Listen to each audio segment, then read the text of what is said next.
بسم الله الرحمن الرحیم. راځو موږ او تاسو د HTML ورپسې درس ته چې مخکې درس کې موږ او تاسو عموما یو سټرکچر د HTML وړاندې کړی و، یعنې ځینې ټګونه چې عموما په یو پیج کې کارول کېږي هغې نه وروسته بیا د ټیکسټ فارمیټینګ ټګز ویلې. اوس چې دا راځو HTML سپیشل کریکټرز وایي، مطلب ځینې خاص حروف چې موږ او تاسو په یو ویب پیج کې استعمالو د HTML په ویب پیج کې هغه په کوم شکل سره لیکو. که چیرته د دوه حروفو یا د یو کریکټر په منځ کې یا هم د یو کلمې په منځ کې فاصله راولو، نو هغې لپاره موږ او تاسو NB سپیس هغه وکارو.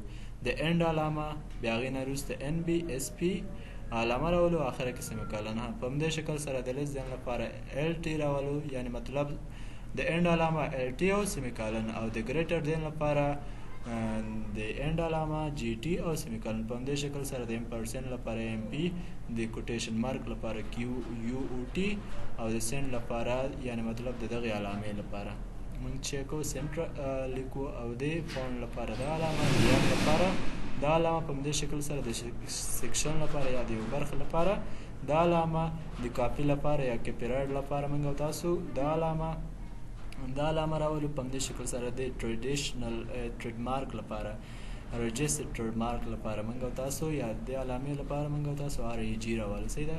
په همدې شکل سره د ایکس لپاره هم ټایمز لیکو، او د که چیرته موږ او تاسو تقسیم لیکو نو د هغې لپاره بیا ډیوایډ، یعنې مطلب د تر مخې به اینډ علامه او آخره کې به سیمیکالن راولي. نور دې شیان لپاره هماغه نومونه چې دلته ذکر شوي دي موږ او تاسو دا نومونه لیکو، د علامې دې پر ځای راځي. ځینې علامې موږ او تاسو کولی شو ډایرکټ هم ولیکو، یعنې د کیبورډ نه هم لیکلی شو، خو دې تر څنګ ځینې علامې که په کیبورډ کې نه پیدا کېږي پرځنده علامې، نو موږ او تاسو د هغې لپاره بیا دا حروف لرو.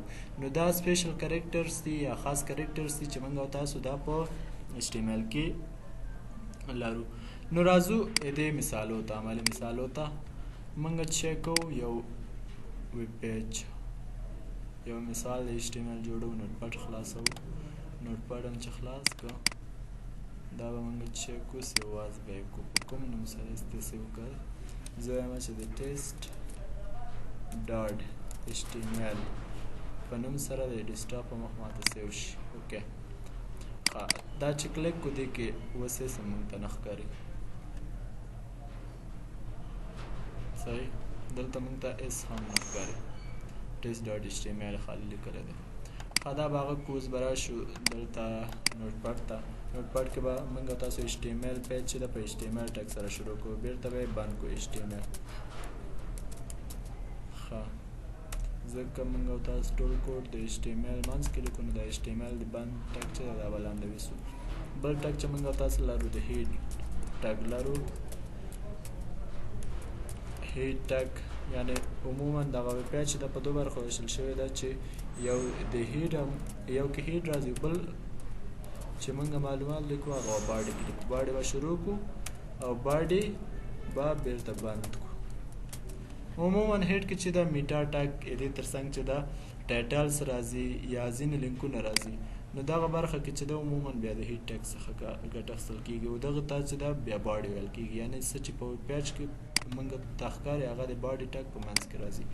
نو راځو باډي کې مثلا موږ او تاسو یو H1 لګو. ښه، H1 بند به شروع به کو، بیرته به H1 بند کو. موږ به دې منځ کې یو ولیکو this is heading 1. ښه، 1 صحیح ده. اوس به راشو پی ټګ ته. پی ټګ کې موږ او تاسو فرضاً زه راولم چې فی شروع پی بیرته بند شي. د دې منځ کې زه لیکم چې this is paragraph. صحیح ده. ما دا لیکلی، خو زه غواړم چې د پارا یو راشي ګراف بل راشي که نه، یعنې دې تر منځ هغه NB سپیس یا د فاصلې علامه کارومه. نو زه به چې کومه د اینډ کوم علامه چې د هغه به راولي. صحیح ده. اینډ نه وروسته بیا چې NB SP سیمیکالن اخره کې ضرور دی. صحیح ده. یعنې د اینډ علامې سره به شروع کړي، بیا به کوم کریکټرز چې دی هغه به ولیکو، بیا اخره کې سیمیکالن. زه دا سیو کوم یا کنټرول اس کوم، یا به کنټرول اس واخلئ یا به یې سیو کړئ، ځکه چې دا سیو نه کوي نو بیا کار نه کوي. دلته چې م سیو کړه دا به ریلوډ کوي. دا چې ما ریلوډ کړي هیډینګ 1 او دس پیراګراف. صحیح ده. ګورئ که فکر هم کړی دلته چې دا پیراګراف چې دا بیل لیکل شوی ده، خو چې دلته فاصله ورکړل شوې ده چې په واسطه ورکړل شوې ده، ان پی سپیس په واسطه ورکړل شوې ده. صحیح ده. موږ او تاسو کولی شو چې لږه زیاته فاصله دلته هم ورکړو، د اینډ علامه لیکو، بل چې د ان بی سپیس ان بی اس پی سیمیکالن، یعنی مطلب د دس نه وروسته د یو څه فاصله ما لپاره څه شي زیاته شي. ښه، زه دا کنټرول اس کوم، زه وایم چې دلته د فاصله څه شي دس نه وروسته زیاته شي. فکر مو وکړو فاصله څه شوی دی په نسبت دغه فاصله ډېره شوله. نو موږ او تاسو د فاصلې لپاره دا لرو. بل که چېرته موږ او تاسو غواړو چې لیس دین یا ګریټر دین موږ او تاسو راولو، نو د هغې لپاره هم د اینډ علامه ال ټي. ښه، سیمیکالن دلته نه راځي، د ال ټي نه وروسته اینډ چې د شروع کې ورکړه آخر کې به سیمیکالن ورکړي. کنټرول اس به یې کوي یا به یې سیو کړي، بېرته به راشي براوزر ته، دا چې د ریفریش کړه په همدې شکل سره دا چې راځي علامه راځي لیس دین. یا هم د ګریټر دین لپاره جي ټي موږ او تاسو راولو، جي ټي نور همغه علامې. صحیح ده. جي ټي چې شوه راغله دلته په همدې شکل سره. د سنټ لپاره مطلب سنټ یو علامه موږ او تاسو غواړو چې راولو دلته سنټ، نو دا به هم اینډ علامه ورکوي سنټ، او اخره کې کاما. وګورئ د سنټ کوم علامه چې وه هغه یې موږ او تاسو لپاره راغله. نو دغه علامې دې لپاره فرضاً د کوډ لپاره، کوټیشن لپاره، کوټیشن مارک لپاره د اینډ علامه به راولئ، او بیا کیو یو ټي سیمیکالن. ښه، دلته کوټیشن کې مشکل دی، مطلب موږ تاسو دا سپیلنګ یې نه دی ورکړی، نو کیو یو او ټي راځي. صحیح ده. کیو یو او ټي راځي.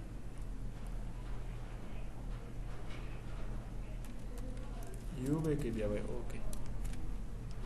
اوس که دا سیو کړو او دا ریفریش کړو، نو دا به څه شي هغه د کوډ کوم علامه چې ده هغه به راشي. اوس بل موږ او تاسو نورې علامې هم لرو، فرضاً د کپیرایټ لپاره زه وایم چې this is copyright.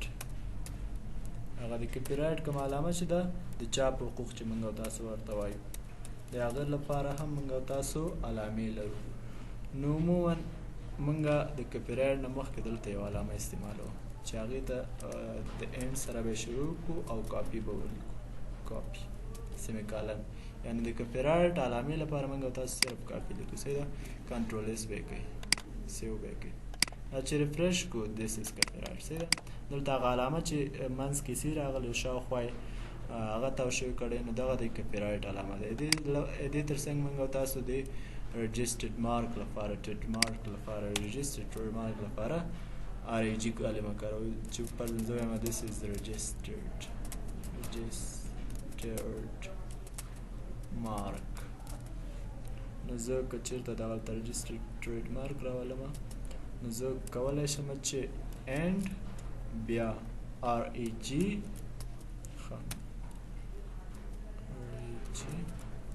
سیمیکالن. نو زه به دا چې کوم ریفریش مې کوم، ریفریش مې چې کوم ته راغی داسې په رجسټر. صحیح ده. هغه د کوم ټریډ مارک چې ده هغه یې ما لپاره چې شو دلته راغی. نو په همدې شکل سره دا علامې، دا ټول علامې یا د ملټیپلیکیشن او د ټایمز لپاره نه، مطلب دلته زه کولی شم چې د ضرب لپاره که نه ډایرکټ چې کومه ضرب ولیکم. اوس زه دلته یو بیار ټک کاروم، بیار لپاره مطلب نیکسټ لاین کې ما لپاره راشي 15. زه دې لپاره چې کومه ټایمز ټایمز مطلب ضرب لپاره سیمیکالن دلته دې څه ورشي و، دلته به هم دا فاصله لرې کړو. زه به دا کنټرول اس کومه. اوس که دلته تاسو وګورئ 15 بیا هغه یعنې ټایمز ما لکه ضرب راغی. په همدې شکل سره د ډیوایډ لپاره که نه د ضرب تقسیم لپاره موږ او تاسو ډیوایډ استعمالوو. ډیوایډ کنټرول اس به یې کوي، دا چې مې ریفریش کړو دا به یې تقسیم علامې ته بدل شي. نو داسې نورې خاصې علامې هم موږ او تاسو لرو چې اوس وخت کم دی ټول استعمال کړو. نو دغه نورې علامې هم تاسو کولی شئ صرف دغه کوډ ولیکئ پاونډ لپاره، د دغه نښې لپاره دا راولئ. صحیح ده. یان لپاره همدې شکل سره سیکشن لپاره.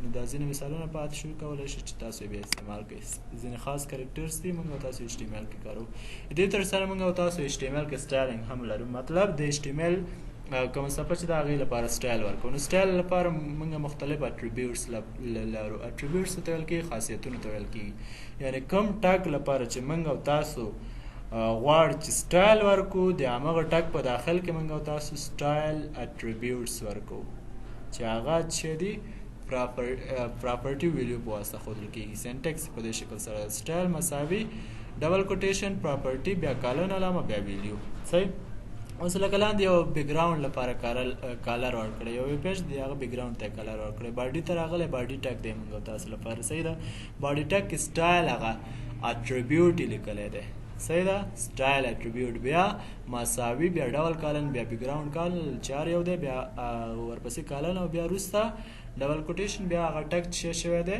هغه ټیګ مطلب اوپننګ ټیګ دی خو په همغه ټیګ په داخل کې موږ تاسو دغه پراپرټي الته ورکوو صحیح ده یا د اټریبیوټس چې ده دلته ځای پر ځای کوو په همدې شکل سره د ایچ ټي ایم ایل فونټ لپاره کومه فیملي کې ته راولي دی فونټ شکل کوم ورکوي کوم ډیزاین ورکوي نو فونټ فیملي موږ او تاسو لرو دې تر څنګ سټایل اټریبیوټ معرفي کولو سره صحیح ده په همدې شکل سره ایچ ټي ایم ایل ټیکس ته کالر ورکوو یا متن ته کالر ورکوو په دې شکل سره سایز ورکوو اندازه ورکوو یا همغه الایمنټ ورته تغییرو ټیکس ته چې کوو الایمنټ تغییرو نو دا ټول موږ او تاسو کولی شو اوس راځو دلته عملي مثالو کې دا هر څه ګورو زه به دا ځینې شیان پاک کړم ځکه راشم بیکګراوند ته کالر ورکړم فرضاً سټایل اټریبیوټ موږ او تاسو دلته کارو کوم اټریبیوټ کارو سټایل بیا به مساوي کوي مساوي تر څنګ څه ده دلته به څه ورکوي بیکګراوند کالر بیکګراوند کالر بیا به کالن علامه ورکوي صحیح ده کومه کالن علامه کالن علامه اوس که زه دلته رنګ ورکړم فرضاً ریډ رنګ ورکړم زه به دا کنټرول اس کوم یا به سیو کوم اوس چې بیکګراوند رنګ ته راشم زه دا ریفرش کوم دا ټول صفحې رنګ تک سور راوړي صحیح ده دا یې تک سور واوښته ریډ ته واوښته نو دغه رنګ بیا تاسو کولی شئ چې یا لایټ ریډ ورکوئ نه پوهېږم چې لایټ ریډ به کار ورکړي که نه یعنې ځینې رنګونه دي چې هغه بیا کم رنګه دي نو هغه موږ او تاسو دلته لرو اوس وګورئ ښه لایټ ریډ چې ده نشته ده دې تر څنګ موږ او تاسو لرو بلو لپاره اوس که بلو رنګ ورکو یو رنګ دی صحیح داسې شکل ته یې واړو که لایټ بلو ورکو بیا هغه رنګ چې ده کم رنګ کېږي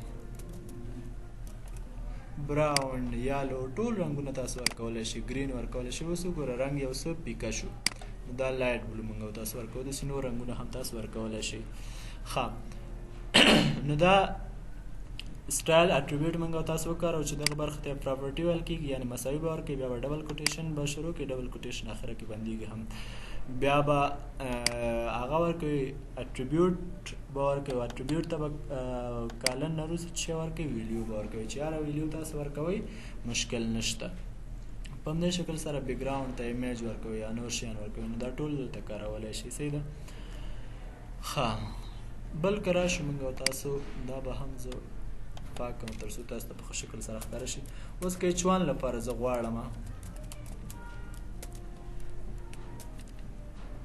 ایچ وان دس هیډینګ ښه زه دا به ریفرش کوم اوس به دلته راشي دس هیډینګ صحیح ده د هیډینګ لپاره زه غواړم چې هغه ورکړم مطلب فونټ فیملی ورته استعمال کوم فونټ فیملی سټایل اټریبیوټ باید وکارو ځکه چې موږ ټول د سټایلینګ لپاره سټایل اټریبیوټ کارو سټایل به راولئ مساوي بیا ډبل کوټیشن نه وروسته بیا فونټ فیملی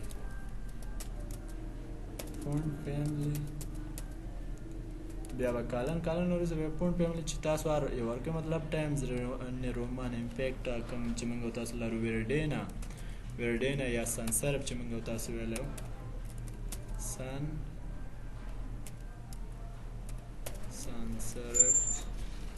سرف چې لرو زه دا ټول چې ورکوم دا ورکوم اوس که راشم دلته ځینې فونټ فیملی اخلي ځینې نه اخلي نو دلته بیا ډایرکټ راځي یا دې تر څنګ چې دا زه هغه ورکوم ویرډینا ورکوم یا امپیکټ ورکوم نو ځینې بیا د ورډ کې چې تاسو ویلي هغه بیا چې دي دلته نشته دي.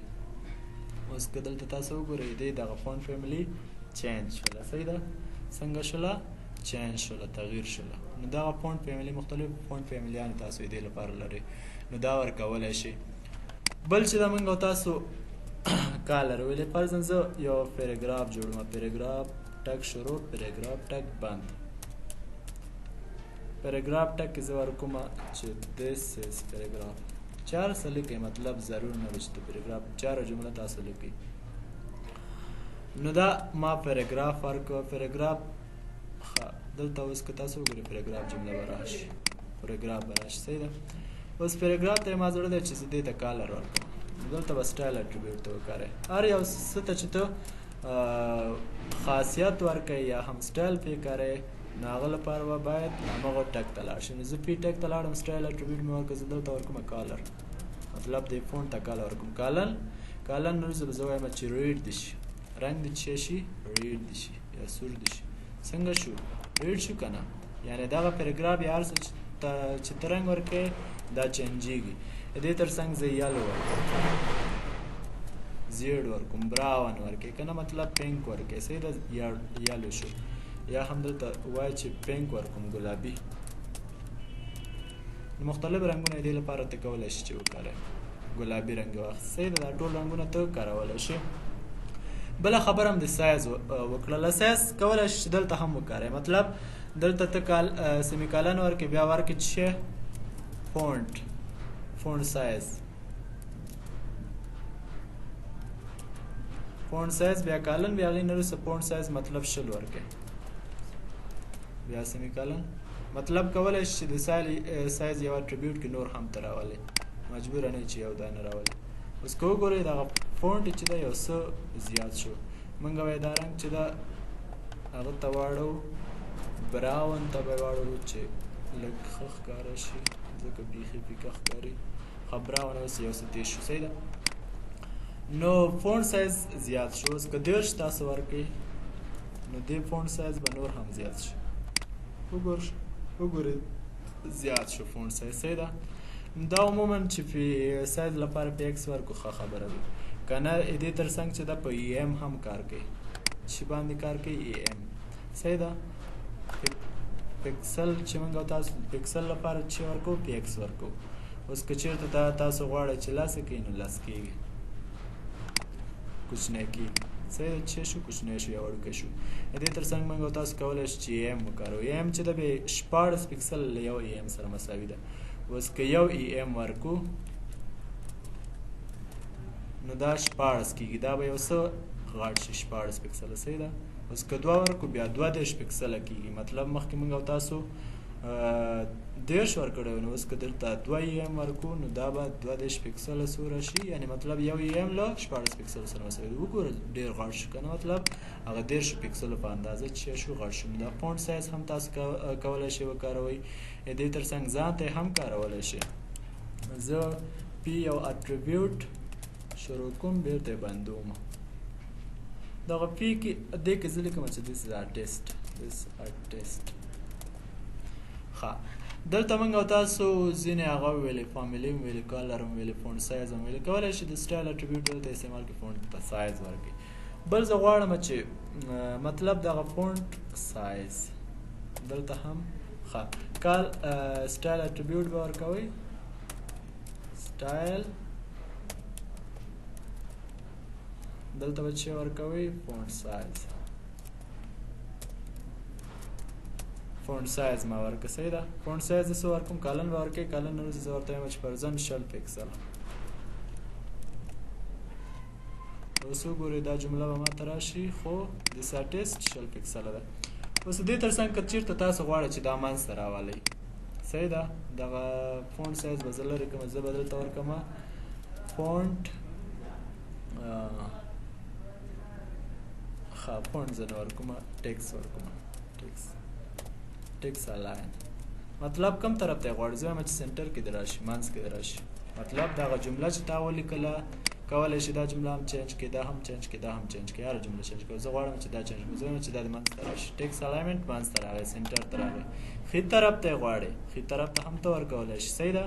نو ته به څه کې ټیکس الاین رایټ، دا به کنټرول اس کې یا ویسې وکړئ. دلته به چې تاسو هغه وکړئ نو دا به ښي طرف ته راشي. صحیح ده؟ نو موږ او تاسو چې دا بل څه ویلې سټایلینګ اټریبیوټس ویلې، نور هم موږ او تاسو لرو چې دا بیا په سی اس اس کې وایو، یعنې وروسته ټکنالوژي د ایچ ټي ایم ایل نه وروسته بیا موږ او تاسو سی اس اس لرو. سی اس اس کې بیا انشاءالله دا ټول شیان موږ او تاسو وایو.